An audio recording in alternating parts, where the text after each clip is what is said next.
I'm Chris Stafford, and this is Season 1, Episode 5 of AART, the podcast that profiles female artists. If you don't feel it, I'll make you feel it. I'll show you what I mean. If you don't feel it, I'll make you feel it. I'll bring you to your knees. If you follow me. Hello and welcome if you're just joining us for the first time. This is the podcast where we get up close and personal with female artists from all mediums across the US and around the world. We dig deep into their background, how they got started, their inspiration and aspirations, their mediums and muses. The purpose is to shine the spotlight on women who have historically been kept hidden behind the easel. We explore the female gaze and how it translates to art. My guest this week is Jess Firshein, an amateur artist from Rockville, Maryland. A parent of 2 young children, Jess is an executive with the global tech consulting company Accenture. While her artwork is often a meditative exercise, she does not have the luxury of a studio in which to paint. Instead, she uses a corner of the kitchen counter and finds a few moments here and there to paint or sketch. Her preferred mediums are acrylic, charcoal and gouache, in which she captures beautiful still life impressions and figure sketches. She says her still life is an extension of real life, and she finds inspiration around her home and even in the fridge. As a child, Jess was doing a ton of art, which later turned into doodling at work. Nowadays, Jess shows her work on Instagram and enjoys engaging with a global virtual art community. Jess, hi, welcome to the program. Thank you so much for joining me. Thanks, Chris. Glad to be here. I've been watching you on Instagram, as you know, for a little while now, and I really do love your work. And I was amazed when you told me how you managed to fit in your art with daily life. Just give us a snapshot of what a day in the life of Jess Firshein is, for starters. First, thank you so much. It's really kind. I really enjoy making art.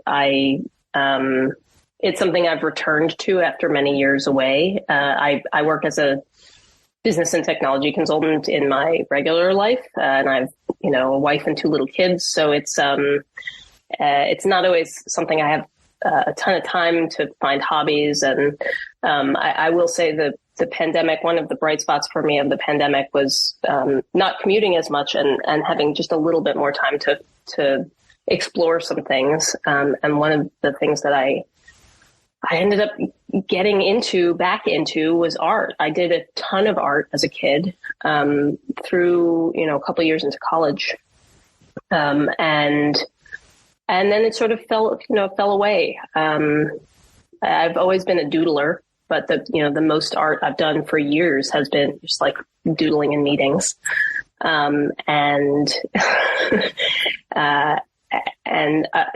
it's sort of it's a little quirky. My older son had a birthday party at one of those paint your own pottery places a year and change ago, and I was like, wow, this is more fun than I remember.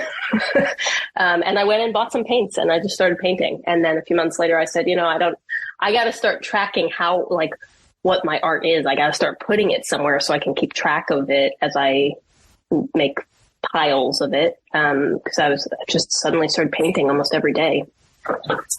And so I decided to start an Instagram. And that was March of last year. So it's been just over a year on Instagram. And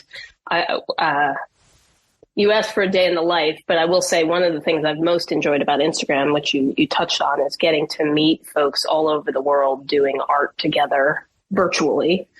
And that's been a real pleasure. And I've learned so much. The internet, was sort of nascent when I was younger, and there wasn't this kind of explosion of availability to see what other art is out there. When I was younger and doing art. And so I think in some ways it's been an amazing learning experience to see all of these wonderful artists and learn from them. So to answer your question properly, wake up, feed the kids, get the kids to school, and then whether I'm going into the office or home, sit down and work for most of the day. And then, there are some days where I'll squish in like a 10-minute sketch or paint before I start work, especially if I'm not commuting in that day. I'll just kind of free my brain a little bit and do a little art in the morning. And if I don't, I try to fit again like 10 or 15 minutes in at night. And sometimes that's all I get.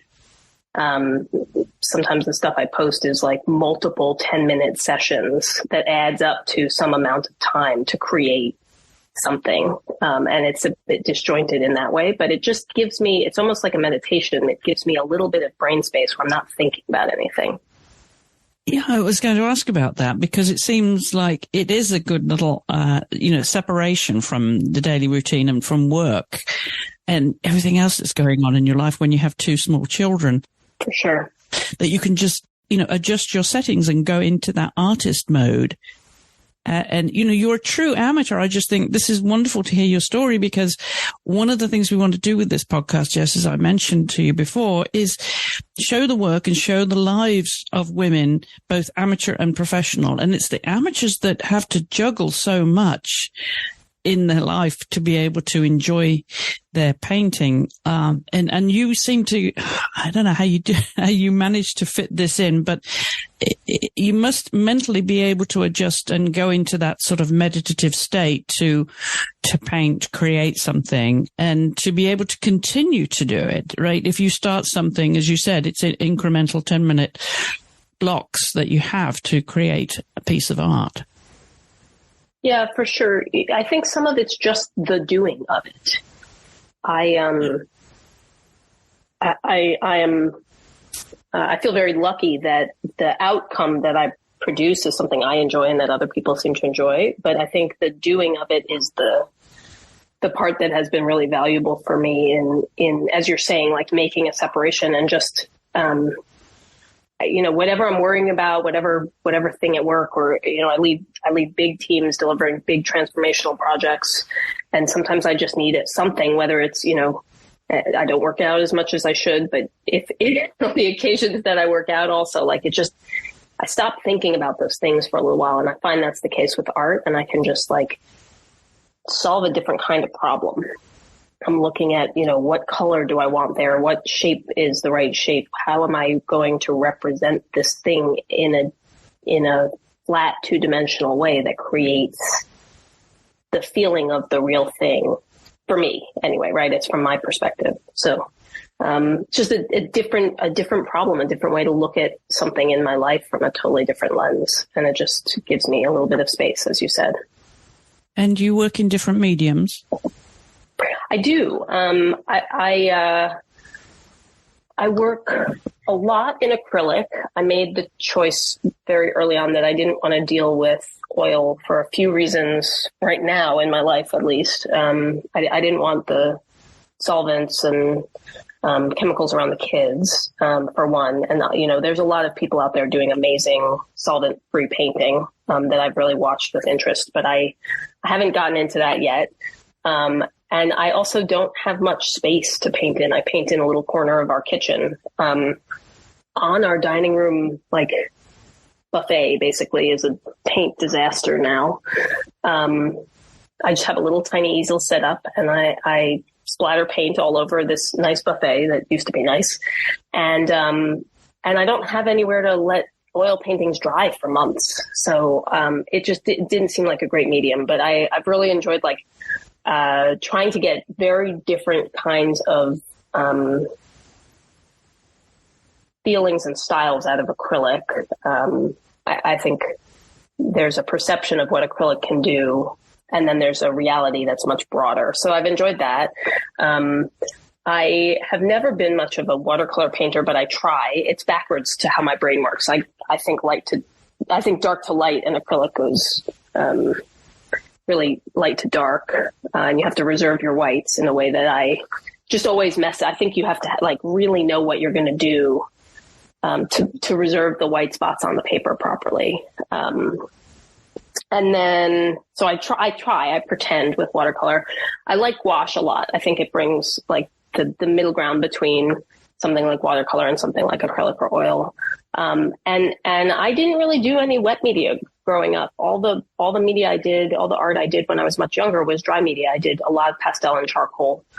So I still do a fair bit of that, and pencil and et cetera. So I don't limit myself. I really enjoy exploring, different medium options, but of course, there's also value in getting deep in one. So, for the time being, acrylic has been the one I explore the most deeply. Well, you mentioned you were that little girl that drew, and so let's go back to the beginning. Jess, did you have any inspiration from family that were involved in the art world, artistic in any way?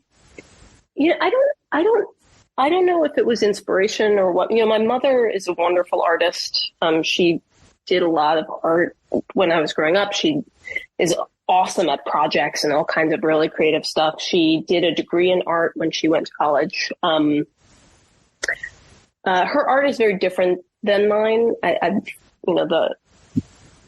think it's much more graphic style in some cases, like very bold, and less representational. And she did a lot of like silk screens and really cool stuff. But I don't think that I knew that when, like, I started drawing really young, and we just would draw together. My grandmother also on my dad's side was a really wonderful watercolor painter. But again, like I never did it with her.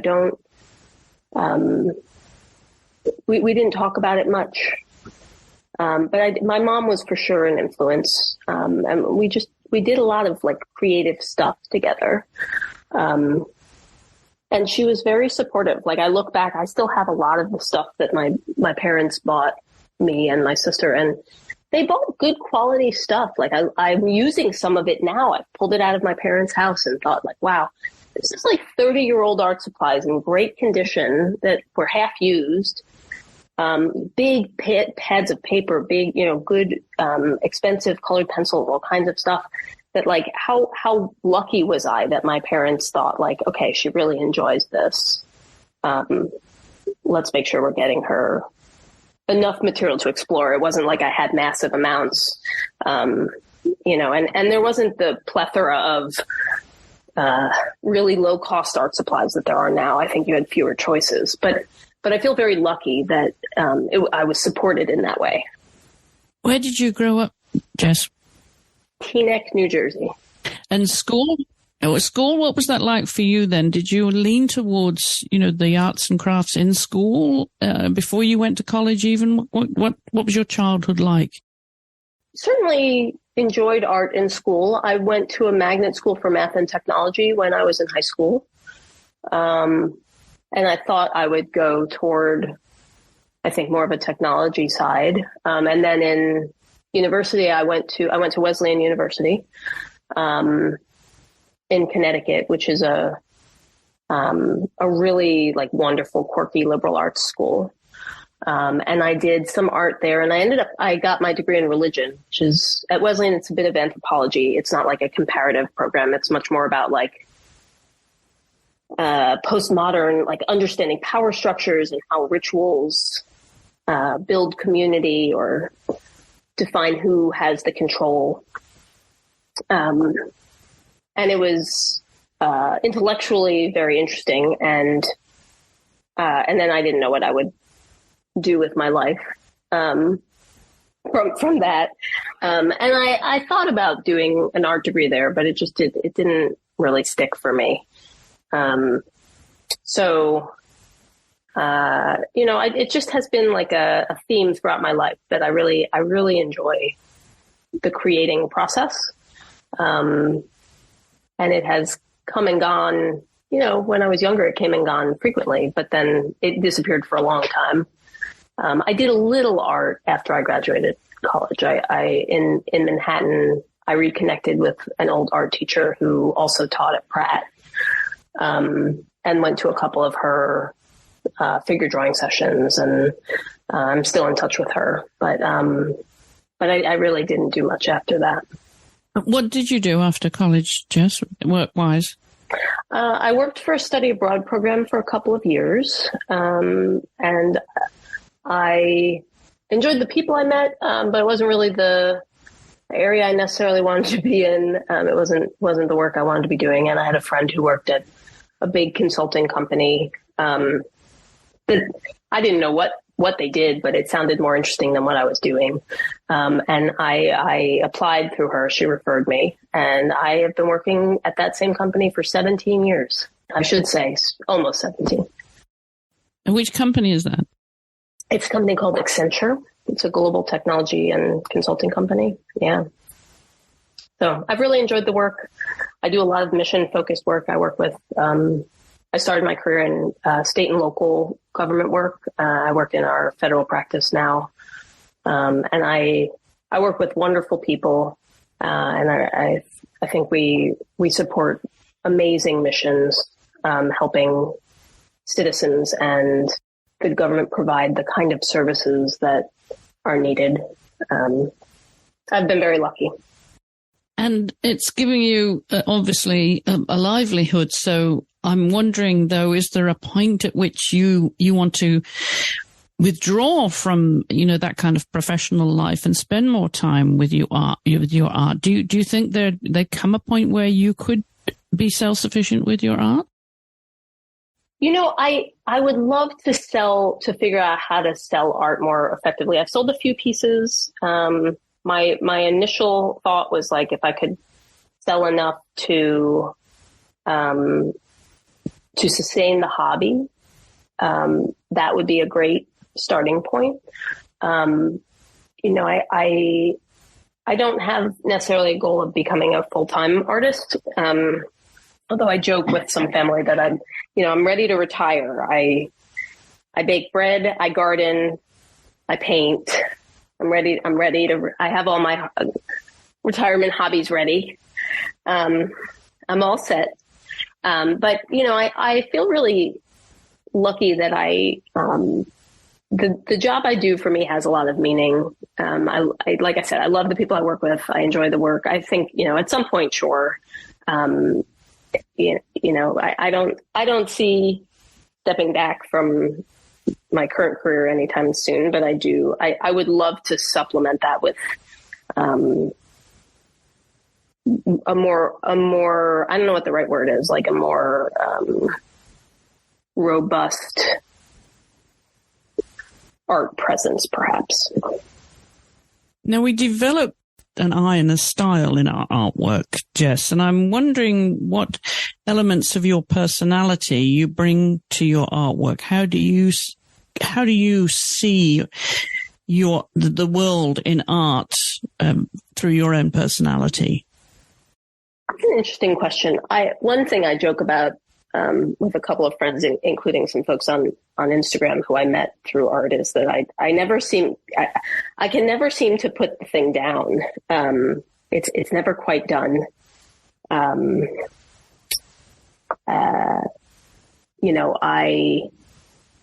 Sometimes I'm like, okay, it's done. And then 5 minutes later, I'm like, no, it's not done. Not done. Tomorrow, I'm like, no, still not done. So there is a retiring perfectionist. I'm losing my words here. There's a recovering perfectionist in me, who would like to sometimes just like lay it and leave it, as they say in painting.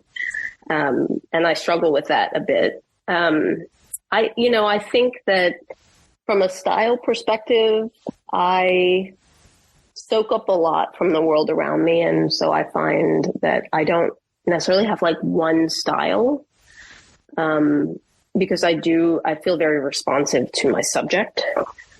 I see a lot of people in the art world who have like a style, almost like a brand. And the idea of creating, to me, like, I don't know if I want a brand. I want an exploration.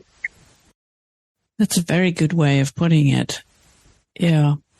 And I can see what you mean about we absorb the world around us. And there's also that part, I think, of being a female artist. The female gaze is different, isn't it, too? Yes. Yes. I mean, I think especially when you look through history, it was very uncommon to have women artists, for example, who painted nudes. It was seen as inappropriate even. And, or it wasn't allowed in some countries. Yes, right. That's right. And so it was quite risque actually to have women painting nudes, if they were allowed. And so I think that has shifted quite a bit. It's very interesting to see differences in how men and women paint the female figure, for example, and I don't want to paint with a broad brush here, because I think there are people of all genders who have wonderful perspectives on like the body or other subjects that are often not portrayed in like classically male art, where like, the interior, the lives, the interiors, right? Or subjects about women's lives, that kind of stuff. And I think there are some wonderful artists of all genders really thinking about some of those subjects. But I certainly appreciate that the democratization of information using things like the internet has allowed for different voices and visions to arise, both with gender and race as well. I think there's certainly a need for more open visibility with people of different backgrounds as well, races and ethnicities. How do you describe your art? Is that difficult? Representational, colorful. I find even when I'm trying to work with a more muted palette, I'm so drawn to very, very strong color. My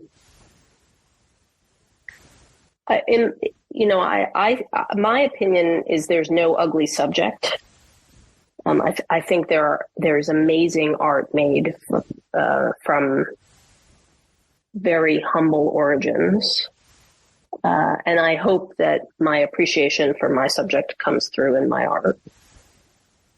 And my enjoyment of looking at something and creating something from it. And what kind of art do you enjoy looking at yourself? If you'd go to galleries, are the masters out there that you have been inspired by? Who are your favorites? Sure. The Impressionists, the Expressionists, I think are some of my strongest loves. Some of the much older classical masters are amazing, but they don't necessarily speak to me the same way. But some of the way that the Impressionists started to talk about light and the language of light, and broken color and the emotion went beyond the thing itself and represented something more. Like some of the classic ones, Sargent, and I've always really liked Mary Cassatt. I'm trying to think. I'm not good at on the spot names, I'll say that, but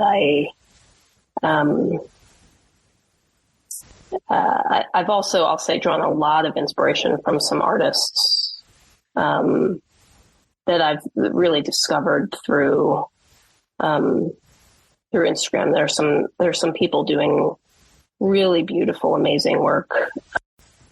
Do any names come to mind? Any women? Yeah, I was just thinking. There's a guy named Terry. I think his last name is Miura, who he captures such simple shapes that tell an incredible story. And I would give the same comment to a woman named Maggie Seiner, she's American. She's based in Venice, and she she uses, like, it comes across so simple, but it's so expressive. And often it's very simple, like whites or light colors with a simple focus on a very bright object, like a shirt draped over a chair or a pile of oranges or something like that. That is like a burst in a sea of just a rumpled cloth. And I think her work is really stunning. And I don't know if you know Julian Marot-Smith, who is French, and he does a daily painting that like represents the season of the movement of the seasons. He's like painting to document almost like his life, and a lot of it's around food or what produce is available at that time of the year. And his work is softer and a bit more complex, and just really so incredible to me. So are these styles then that have inspired you and influenced you in some way with your drawings and paintings? For sure. I mean, these are people who are masters, and certainly influence me, and I aspire to work like that. Now, what do you look to achieve then when you're painting?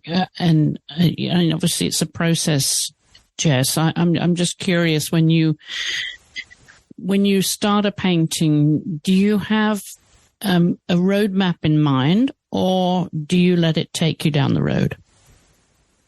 I would say I try to let it take me down the road. When I find myself thinking about what the end should look like, I almost trip myself up. Sometimes it ends up being incorrect, and I may have taken myself a bit astray before I can kind of relax into it. Mostly, I want to.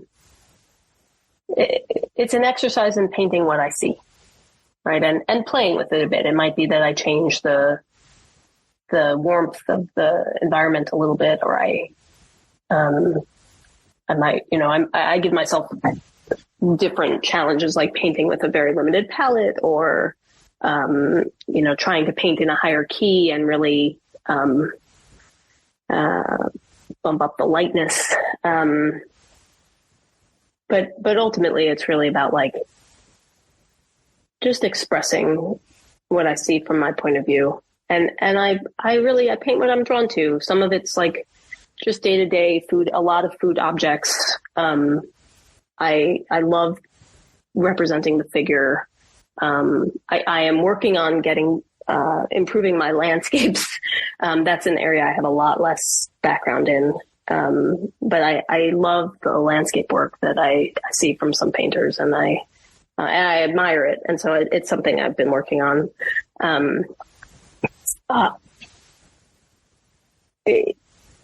Some of it's just an exercise, really, in like representing the thing in front of me. Which mediums do you find the most fun then, or does that change depending on your mood? Because I see some of your sketches and drawings, and they're just divine. And you might post a few of those, and I think, oh, you're in that frame of mind right now. That's what you're spending your time with. And then you'll do a painting. I'm just wondering which you find most fun, or just does it depend on the day and the mood? The latter. I do try to work a little bit in sequence. I really admire artists who can paint like the same subject 20 times in a row. I don't work that way. I haven't. I need a little more variety to stay engaged, I think, but I do like doing a couple, a set 3 to 6 of in a medium or in a particular subject matter, or kind of focusing on learning and applying as I go. So I will switch to like, I'll do a bunch of figures, or I'll do a bunch of stuff for my fridge. That's a constant source of inspiration. And or I'll do all acrylics for a while, and then I'll switch to a bunch of gouache just to like focus on. I think if I limit some of the variables, it lets me. It actually gives me some freedom in some ways. Like if I create more structures and constriction in some areas, it opens up others. Now, do you get your work into galleries? Do you look to do that, Jess? What are your hopes and dreams then for the future for your artwork and how to show it? I haven't. I'm open to it. It's not been something that I have actively pursued. I'm certainly open to it. A couple of people have asked if I'd be interested in showing it at like some restaurants and that kind of stuff. And I'm certainly open to it. What I think I want to avoid is spending so much time on the effort around setting up a show or, managing the like quote unquote business side that I'm in it right now in this time in my life. I'm in it for the enjoyment of the creation. And so I'm very lucky that I don't need to sell it. I have a great career. And like I said, I would love to find a way to make it, to think about how to grow that side, but it may not, I don't want to push it to the expense of actually being able to do the creating, if that makes sense. To think about how to grow that side, but it may not, I don't want to push it to the expense of actually being able to do the creating, if that makes sense. So meanwhile, you're creating all this wonderful art and you're storing it somewhere. I give a lot of it away, but yes, I have piles. I do. I give some to friends and family. I've definitely given a bunch away, but it is, it may become a problem at some point that I have to deal with. Yeah. Storage space. That's always the problem for artists, isn't it? What do you like to hear said about your art, Jess? I appreciate when someone really enjoys it. There's plenty of people who say, "Oh, yeah, that's so amazing. You're such a good artist." But I really actually like engaging in what someone likes about a piece or a style. And so there's certainly a lot of people who really wanted to talk more about the art itself or why I do it. Like this conversation. Like I appreciate it, and especially if they have an interest, I like to talk about the value that these kinds of interests and applications bring us.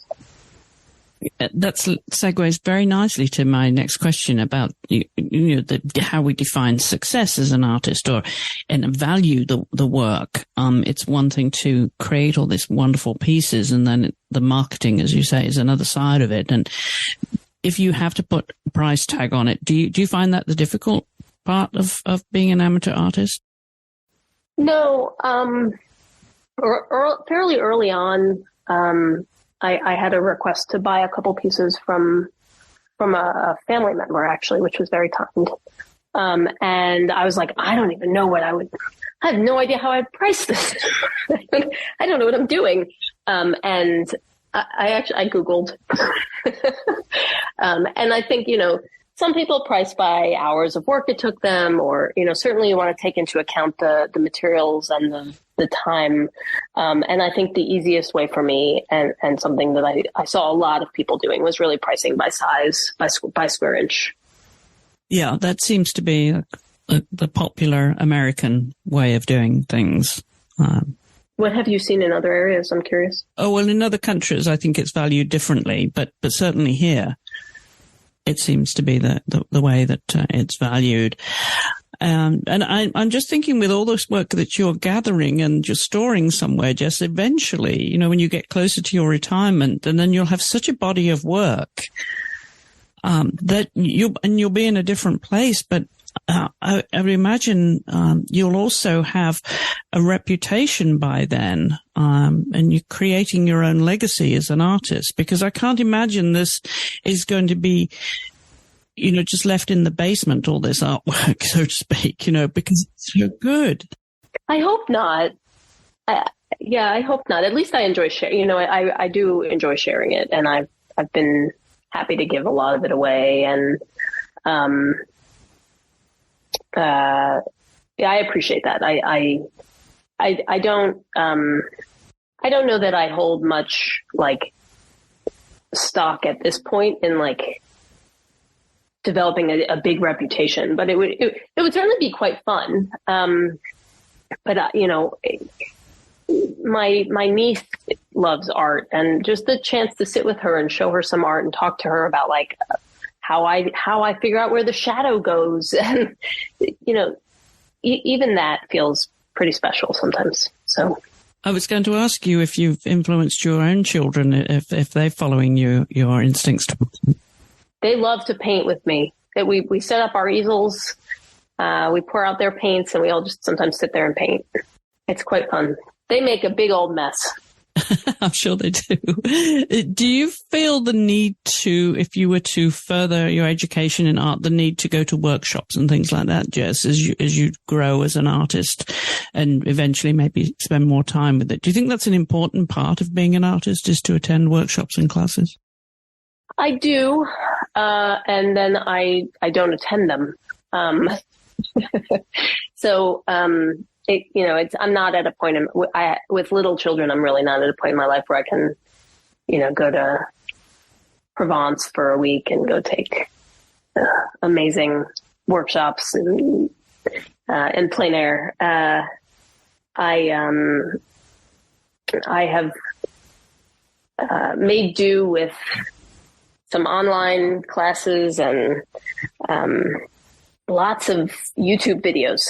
And sharing notes with artists. Again, like I've just met some really wonderful people on Instagram. Sometimes you just strike up a conversation and it turns into something like this, right? I for years, I moved to Maryland a little over 8 years ago, and less than a mile from us, there's a wonderful community art center that has some classes. Quite a lot of classes, a lot of ceramics, and some drawing and painting, and certainly further away there are others. And I kept thinking, wouldn't it be nice to go to a figure drawing class again? It's been 20 years. And then I did it recently. I went to a couple in March for the first time in 20 years. And it was lovely just to be in the room. It was really terrific. And I look forward to doing more of it. You have time to go to galleries. I know you live near DC and we have lots of galleries there. Do you have time for that now? Not a ton. My kids are maniacs. They're wonderful chaos goblins. So it's not like we, can easily bring them to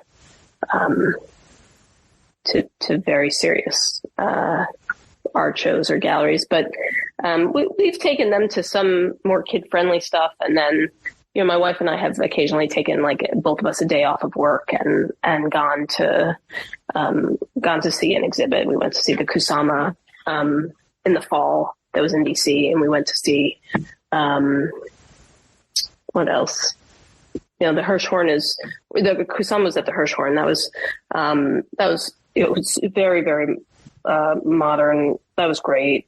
We periodically will go to the National Portrait Gallery, that kind of stuff. It just doesn't end up being the number one thing, because weekends are usually a lot of play dates and playgrounds and that kind of stuff. And all of that, of course, takes you away from being the artist that you are. I think it's amazing how you juggle everything. Thank you.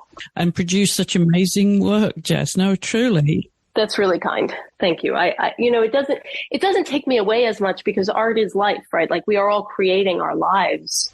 I wouldn't want to be holed up by myself away from my family all the time, because some of my art is from my life. So I want to spend the time and have all, as many of the experiences as possible. But I do. I it's fun. Sometimes on a Sunday morning, we'll all be sitting around. They'll watch some TV, and I'll just sit there and paint. So that's always lovely when we get a little bit of chill time. And does your wife paint? Does she do any artwork at all? Do you share that? She doesn't, but she writes, and she is in the process of writing a book about a female artist, female artist living in Germany. She was not German born, who was killed in the Holocaust. And the artist's name is Rachel Shalit. But so we've enjoyed that I am doing the art as she is writing about the art, and we've compared a lot of notes about technique and perspective and perception, and it's been very fun to compare notes from both sides. Yeah, that sounds a really fun project. Interesting. We'll have to promote that on the show as well, Jess. Awesome. I love that. Yeah, I will. I don't know when it will be published. It's a bit of an academic book. My wife is a professor, but it's a biography, and it's very cool. It's a really cool story. Very few people knew about this artist. Most of her work was lost in the Holocaust, and my wife did a ton of almost forensic research to dig up letters lost in a Polish archive, and archives in France that had stuff, and she pieced together the story of this woman's life. So it was very, very cool. Well, I'm also going to ask you to send me your list of other female artists who inspired you and who you think we should be guests on our show. Wonderful. Will do. And you're also going to send me your playlist too, because we put that in the show notes. We always like to hear what the artists are listening to when they're working at their easel. So mine is highly varied, so I'll have to think about how to curate for you. Fantastic. Jess, it's been lovely to have you on the show. Thank you so much for taking the time. And before I let you go, just remind everybody where they can find you on social media. Oh, thank you. Yes. My Instagram is Jess F Paints. I'll tell you honestly, if you want to laugh, I also have Jess F Artwork, which spells Jess Fartwork, in case you were wondering. I had to just reserve it just to hold it, but it just has a link to my regular one, which is Jess F Paints. So thank you. It's been great chatting, Chris. Absolutely. Well, thank you so much, Jess, and do continue to get, to take over the dining room table, whatever it takes to keep painting and sketching and enjoying your artwork, because it's beautiful. Thank you so much. And we'll have a link to Jess's social media in the show notes with this episode, and also to our social media. We're on Instagram and Facebook. On Instagram, you'll find us at the AART Podcast. That's the AART Podcast. And on Facebook, it's Hollowell Studios, where you can also leave your comments, questions, and suggestions. We'd always love to hear from you. And if you have any suggestions for guests or any female artists that you've admired over the years, please do drop us a line to hollowellstudios@gmail.com. And whilst you're listening to this podcast, please do leave us a 5-star rating and review on Apple Podcasts, because it does help others to find the show. Thank you again for listening, and I hope you'll share this with others who you think may enjoy the show. I'll be back next week when my guest will be representational artist Susie Baker.